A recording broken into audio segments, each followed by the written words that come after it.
Comissão Executiva, muito bom dia. Vamos contar com a presença habitual dos comentadores desta comissão para comentar os temas da atualidade e falarmos sobre as medidas de austeridade anunciadas e as palavras do Primeiro-Ministro que ouvimos ontem. Contamos por isso com a presença de Joaquim Miranda Sarmento, Mariana Abrantes de Sousa e Ana Paula Serra. Os três, muito obrigada pela presença aqui no Comissão Executiva. Joaquim, começava por si, ouviu certamente a entrevista de Passos Coelho com toda a atenção. Como é que vê o anúncio de mais medidas agora com o reforço das palavras do Primeiro-Ministro? Bom dia, Catarina. Deixe-me só fazer dois pequenos comentários antes de analisar a proposta que é a proposta central deste pacote de alteração das taxas da TSU. O primeiro comentário é que parece-me que há algumas pessoas do Partido Socialista que deveriam ter um mínimo de pudor em falar face àquilo que foi a governação dos últimos 6 anos. E, portanto, eu acho que há aqui algumas pessoas que têm usado a palavra, são livres de o fazer, evidentemente, mas convinha um bocadinho de mais de descrição na forma como comentam. Está-se a referir a António José Seguro? Não estou a referir-me a António José Seguro, estou a referir-me a pessoas que tiveram responsabilidades nos últimos 2 governos e que continuam a usar a palavra. António José Seguro, evidentemente, era deputado, mas não teve responsabilidades executivas no governo e não assinou este memorando de entendimento. E este memorando de entendimento tem duas falhas gravíssimas. A primeira é na projeção do cenário macroeconómico, mas reconheço que as circunstâncias alteraram-se e eram, de facto, imprevisíveis, mas o memorando de entendimento, eu já o disse aqui várias vezes, parte de um déficit em 2011 que se previa estar nos 6%, e era visível, e estou à vontade porque o escrevi no Diário Económico em maio de 2011, antes do memorando ser assinado, era visível para todas as pessoas que o déficit em 2011 estava acima dos 7%, mesmo sem BPN e Madeira. E ele sem BPN e Madeira ficou nos 7,3%. E, portanto, o memorando de entendimento tem, logo à partida, um desvio considerável que os responsáveis que o assinaram conheciam-no. E assinaram-no de má fé. E, portanto, convém que essa responsabilidade seja bem esclarecida e seja compreendida por todos. Mas aí também o Partido Social Democrata e o CDS também estavam presentes. Também estavam presentes, mas a assimetria de informação é brutal. Quer dizer, uma coisa é estar no governo e conhecer as contas, outra coisa é estar fora do governo e não as conhecer. Portanto, houve pessoas que tinham responsabilidades e que conheciam perfeitamente o estado das finanças públicas, que assinaram um memorando que sabiam que logo no primeiro ano iria falhar se não tivesse havido a medida extraordinária do corte de meio subsídio de Natal. O meu segundo comentário é que toda esta medida se baseia num princípio e num pressuposto que é, há um estudo económico baseado num modelo econométrico que valida esta opção do Governo. Bom, eu acho que é necessário conhecer esse estudo. Eu acho que a primeira coisa que o Ministério das Finanças devia ter feito era ter divulgado o estudo para que pudéssemos discutir com o mesmo nível de informação que o Sr. Ministro das Finanças e o Governo têm. Agora, relativamente a esta medida, eu acho que ela é totalmente desastrosa. Quer dizer, a mudança da TSU, e é desastrosa não só a redução da TSU, mas sobretudo o facto da contrapartida dessa redução da TSU para as empresas ser feita à custa de uma transferência de rendimentos das famílias. Estamos a pagar em 2,3 mil milhões de euros e a tirar das famílias para dar às empresas. Isto é socialmente profundamente injusto, mas a TSU passa a ser um imposto, deixa de ser uma taxa, e é um imposto que, na melhor das hipóteses, se tornará proporcional, mas que pode, inclusive, tornar-se regressivo. E depois, do ponto de vista económico, é uma medida que parte significativa da transferência deste rendimento é feita para empresas que não são exportadoras, estão em setores não transacionáveis, alguns deles protegidos, e mesmo o impacto que tem nas empresas exportadoras é marginal. De acordo com o INE, a estrutura de custos das nossas exportações os custos com pessoal são 30%, e a TSU não abrange todos os custos com pessoal. E, portanto, a poupança nas exportações é de 1 a 1,5% dos custos. Não é isto que vai fazer uma diferença significativa na nossa competitividade. E é isso que vai fazer diferença significativa no emprego, como o Executivo avança? E não me parece que isto resolva problemas de tesouraria. E mais um aspecto, as empresas não contratam por terem dinheiro. As empresas contratam porque precisam de mais trabalhadores para produzir mais. Não é por terem dinheiro que vão passar a contratar mais. E, portanto, Só para terminar, do ponto de vista político, isto foi desastroso, porque o consenso social e político que havia, mais que até teria permitido o corte do subsídio de Natal nos privados para chegarmos aos 3% de déficit, foi totalmente destruído com a comunicação do Primeiro-Ministro na sexta-feira. E eu ainda não encontrei ninguém, fora do Governo, que defenda esta medida. E, portanto, ela é consensual, mas contra, do ponto de vista negativo. E, portanto, já voltamos à conversa, Joaquim. Mariana, como é que vê este anúncio por parte de Pedro Passos Coelho e agora o reiterar de que a medida é mesmo para avançar? Bem, eu tenho uma visão um bocadinho diferente. Talvez eu seja a pessoa que vai ter a visão diferente. Mas concordo com o Joaquim. Há aqui bastante demagogia nestes comentários. E há muita gente com telhados de vidro, muitos ex-governantes, com muita responsabilidade na acumulação da dívida externa, que estão agora a questionar uma medida que pode ser discutível, mas eu acho que devemos separar as duas coisas. Uma é que nós temos ainda muito caminho a percorrer no ajustamento. E isso, eu acho que esse consenso, essa parte do consenso ainda se mantém. Porque nós temos, o nosso consumo total sobre o PIB continua em 86%. A média dos outros países está em 76, 78%. A Grécia está totalmente desalinhada a aumentar de 90% para 92% do PIB, o consumo. Mas nós não queremos ir atrás da Grécia. Mas nós só conseguimos parar o crescimento, parar o aumento do consumo sobre o PIB. Não conseguimos reduzir e temos que reduzir. E, portanto, eu acho que é preciso voltar a focar isso e então aí pode-se ver como é que se consegue reduzir o consumo. Nós não conseguimos reduzir o consumo com o aumento do preço dos produtos importados, porque não podemos mexer no câmbio, não temos toda aquela série de instrumentos. E também o próprio aumento do IVA teve um efeito muito modesto, já ajudou a reduzir o consumo, mas como a receita do IVA de facto desceu, verificou-se que houve provavelmente alguma evasão, alguma redução do IVA. Portanto, a outra forma de ir diretamente ao consumo é reduzir, neste caso, os salários líquidos, que de facto é uma medida tremenda, para todos, mesmo se eles conseguirem, de facto, atenuar o efeito nos salários mais baixos. Mas eu volto outra vez a perguntar, houve alguém que disse no outro dia que não havia noção que íamos ficar mais pobres. Não havia noção. Eu acho que eu tinha essa noção, você também. Eu acho que nós tínhamos noção. Está-se a referir às palavras de Manuela Ferreira Leite? Eu não sei como é que uma pessoa sobretudo um economista, pode dizer que não tinha noção que íamos ficar mais pobres. Todos íamos ficar mais pobres. E o que está aqui em causa é de discutir qual é o bolso que vai perder mais. E se no fim, isso é uma coisa que estamos a discutir, e a outra questão que estamos a discutir é se no fim de todos estes sacrifícios, partilhados mais ou menos equitativamente... E acredita que estão a ser partilhados equitativamente? Bem, eu acho que é evidente que, sobretudo, os sacrifícios não estão a ser partilhados equitativamente com os credores, que ninguém os obrigou a emprestar-nos dinheiro a mais.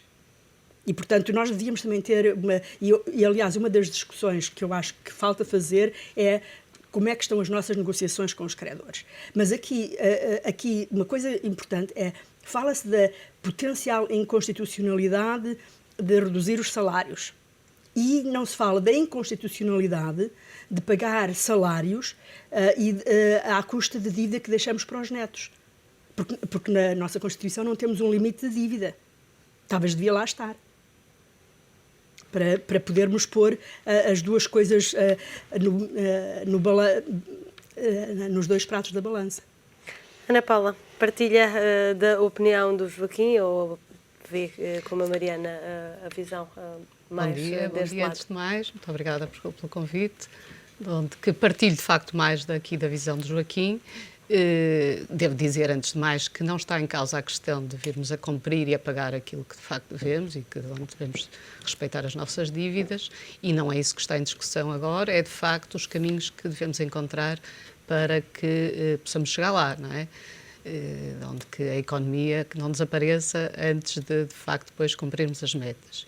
E aqui perguntou relativamente à entrevista dada pelo Primeiro-Ministro ontem, o que transparece é que de facto a medida que foi proposta não parece ter sido suficientemente estudada, no sentido em que pode haver de facto estudos que para outras realidades que mostrem alguma evidência do benefício da redução da TSU, mas não há, creio eu, estudos que analisem a conjugação da redução da TSU para as empresas com o aumento dos encargos para, de facto, os trabalhadores. E o que acontece neste momento, e pensando mais num contexto até de empresas, aquilo que nós sentimos é que nos últimos anos tem sido pedido um esforço muito grande a todos aqueles que estão nas empresas de contenção, colaboração e tentá-los motivar de outra maneira. Ora, neste momento, como vemos, é apresentada uma medida que não motiva, de facto, quem de facto está na situação de ver agravada a sua contribuição. E o que é que eu digo com isto? Digo, de facto, e os patrões e os gestores estão exatamente a dizer isso. No fundo, o que dizem é como é que internamente, não é? Empresa a empresa, de onde vejamos isto numa perspectiva mais micro, eu vou dizer aos meus colaboradores que depois de tudo aquilo que lhes pedi ao longo destes anos, ainda lhes vou pedir um esforço adicional que é entendido, e as percepções são muito importantes aqui, como uma transferência para a própria empresa. Então, a roupagem, onde muitas, insisto, é de facto preciso encontrar medidas para irmos de encontro àquilo que pretendemos. E como comentava há pouco aqui com o Joaquim, na sexta-feira, antes das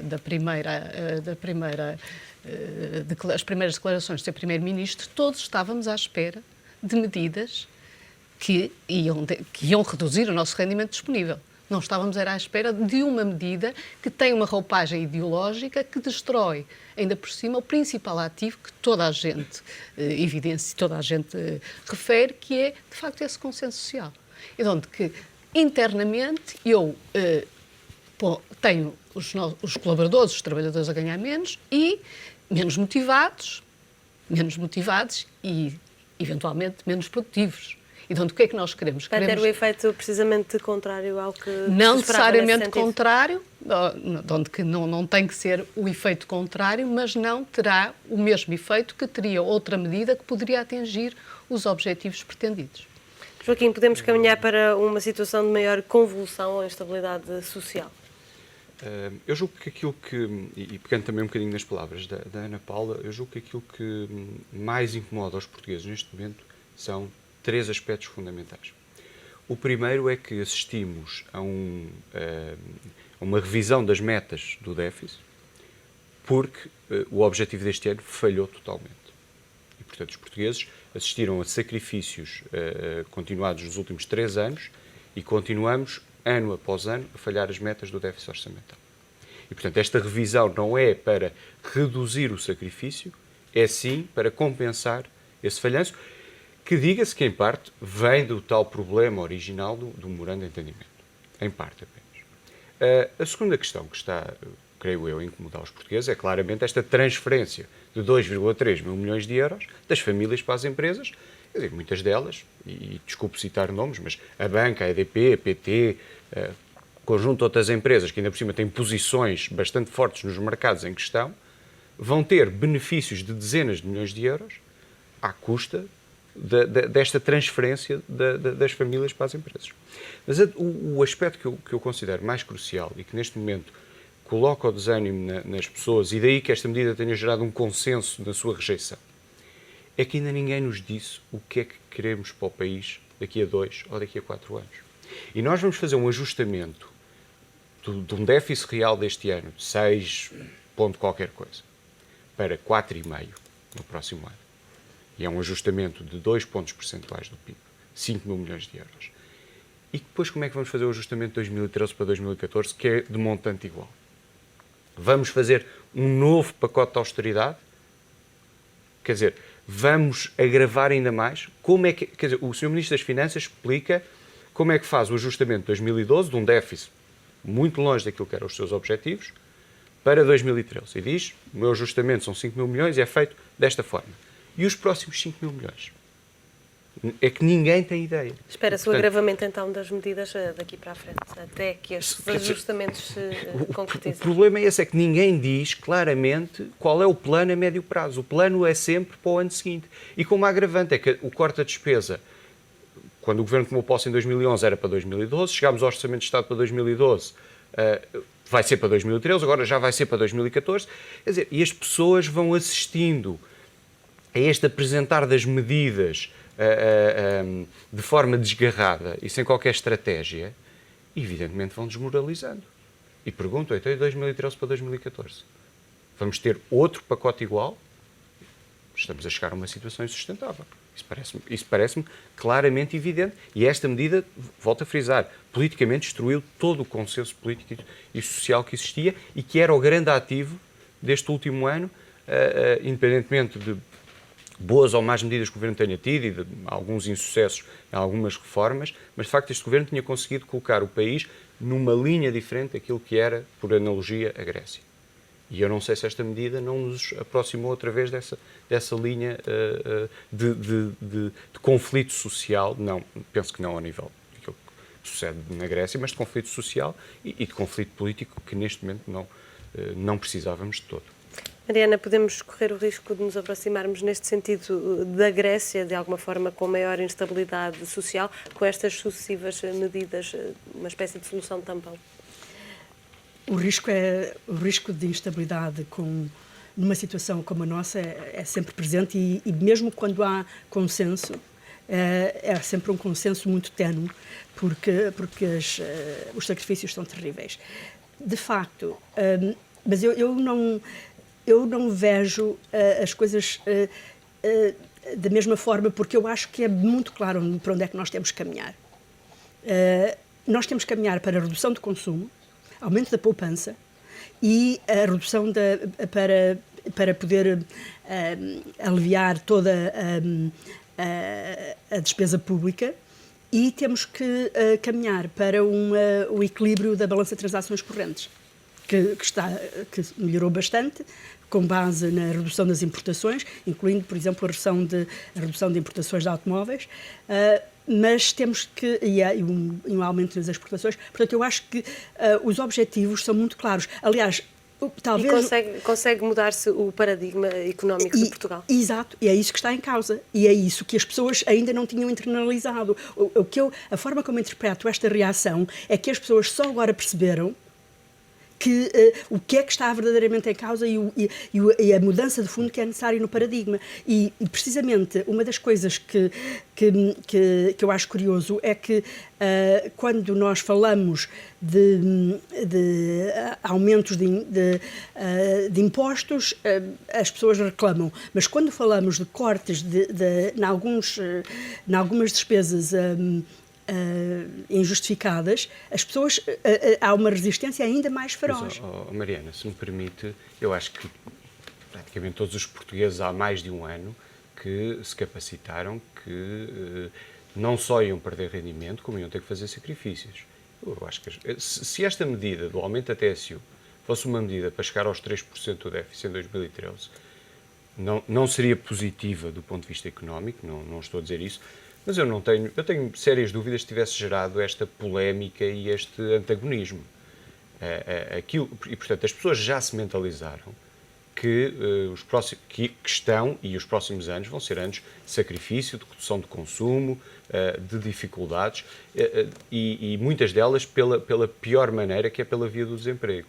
Aquilo que está a gerar um profundo desconforto às pessoas é que o Estado não está a tirar-lhes rendimentos para cumprir o tal objetivo que era o grande desígnio nacional, mas está a tirar rendimento para dar a empresas. Está bem. Eu sou a última pessoa que faço o discurso marxista, porque eu sou de direita, mas quer dizer, custa-me um bocadinho ter que fazer este discurso das empresas versus trabalhadores, que para mim não faz sentido nenhum. Mas é neste ponto que neste momento estamos. Mas então vamos por partes. Nós fazemos o corte nos rendimentos para reduzir o déficit, para manter, para não cortar tanto na despesa pública, para promover a competitividade das exportações. Nós temos, portanto, mas a fonte de todas estas mudanças é o corte no consumo. E, portanto, tudo o resto, todas as coisas que nós queremos conseguir têm a ver com o corte, vai buscar o dinheiro ao bolso dos mesmos de sempre. Portanto, eu acho que a questão que nós temos que ter a noção que, por exemplo, nas empresas públicas, o 13º e o 14º mês ia diretamente para a dívida. Era totalmente financiado pela dívida. Porque há 2 ou 3 empresas públicas superavitárias, o resto são deficitárias. Então estamos a falar de cortes que tenderão a manter-se. Eu acho que provavelmente o que vai acontecer, provavelmente vai haver um reajuste forte nos setores. Os setores não transacionáveis que viviam à custa do endividamento vão ter que reduzir e depois resta saber. E aqui é o que está em causa, que é uma coisa muito importante, resta saber se os setores transacionáveis conseguem aproveitar este balão de oxigênio para conquistar novos mercados, aumentar as exportações. E eu acho que o que está aqui em causa é uma grande desconfiança do empresariado, da capacidade do empresariado português de usar esta receita adicional para crescer lá para fora. Mas deixe-me então colocar-lhe a seguinte questão. Se mesmo que essa receita que a Mariana está a dizer resulte no que toca às exportações e que a economia ganhe um novo alento, como é que os portugueses ficam a viver? Ficam a viver pior? Se ficou a viver pior, mas isso não é de agora. Quer dizer, eu se consumir hoje o meu salário do ano que vem, o ano que vem vou viver pior. E, portanto, como nós consumimos durante 20 anos, portanto, não é durante 8 anos, nem 6 anos, mas durante 20 ou 30 anos, nós tivemos consistentemente a consumir mais do que produzíamos. Portanto, é evidente que vamos ter que compensar isso de alguma forma. E o que está em causa é se compensamos assim ou se vamos compensando assim. Mas os portugueses têm de se capacitar de que, a partir daqui, vão ter um rendimento menor do que aquele que teriam? Os portugueses que estiverem dependentes meramente do mercado local vão provavelmente sofrer alguns apertos. Aqueles que conseguirem dar o salto para ter clientes estrangeiros, para exportar, Mas aí estamos a falar novamente do lado das empresas. Exatamente, e é por isso que o que está verdadeiramente em causa é a capacidade da economia portuguesa de se reorientar do setor doméstico e não transacionável para o setor internacional e transacionável. E é um desafio para todos nós. Para todos nós. Ana Paula, dou-lhe a palavra final, acho que estamos gostaria de pegar nesse ponto, e de onde que não entendo como é que esta medida, de facto, vai de encontro ao que está a sugerir. De onde que esta não é uma medida que vá dar mais incentivos aos setores de bens transacionáveis versus não transacionáveis. E de onde que essa é uma das debilidades dessa medida, que foi apontado, nomeadamente, para aquelas empresas que, de facto, vendem, sobretudo, para a procura interna. E de onde que, se isso faz todo sentido, se é esse o caminho, não é ainda esta medida que vai conseguir atingi-lo. Voltando também a uma outra questão que eu acho que é importante referir e que tem a ver, que há pouco não concluí, que tem a ver com a impreparação, resulta muito daquilo que nós vemos que são as reações dos responsáveis à medida que as questões vão sendo colocadas. E eu acho que esse aspecto é muito importante, de onde que foi-nos dito que poderia haver um crédito fiscal, foi-nos dito que poderia haver um ajustamento da aplicação da TSU, mas isso devia ter sido pensado antes. nomeadamente para todas aquelas pessoas, e de onde que eu também não sou, de facto, propriamente uma pessoa de esquerda, mas é importante perceber que todos aqueles que têm rendimentos, e não precisamos de ir ao nível do salário mínimo, onde famílias com rendimentos baixos, mesmo que venham a ser compensados, porque foi o que conseguimos perceber até agora, no caso do crédito, um crédito que apareceria em 2014, qual é a vantagem de darmos o crédito em 2014 se nós também não queremos cortar, primeiro colocar essas famílias em má situação e, por outro lado, reduzir o estímulo para a economia? Bom, mais uma vez, acho que todos aqui estamos de acordo que temos que ser sérios, temos que cumprir com as nossas obrigações perante os credores, mas não estamos, pelo menos, completamente convencidos de que este seja o caminho. Joaquim, queria fazer algum comentário, viu aí, é mesmo para terminar. O comentário é que são dois e muito rápidos, é que de facto não encontrei ainda nenhum empresário que defenda esta medida, e mais, esta medida privilegia as empresas de trabalho intensivo, e as empresas de trabalho intensivo são, regra geral, não quer dizer todas, empresas de prestação de serviços que, regra geral, estão em bens não transacionáveis, ou seja, serviços que não são exportáveis, alguns podem ser, outros não.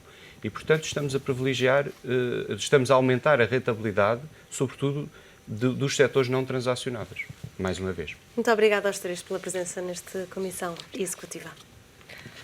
Foi a Comissão Executiva desta sexta-feira. Já sabe, na próxima segunda voltamos com mais temas para analisar.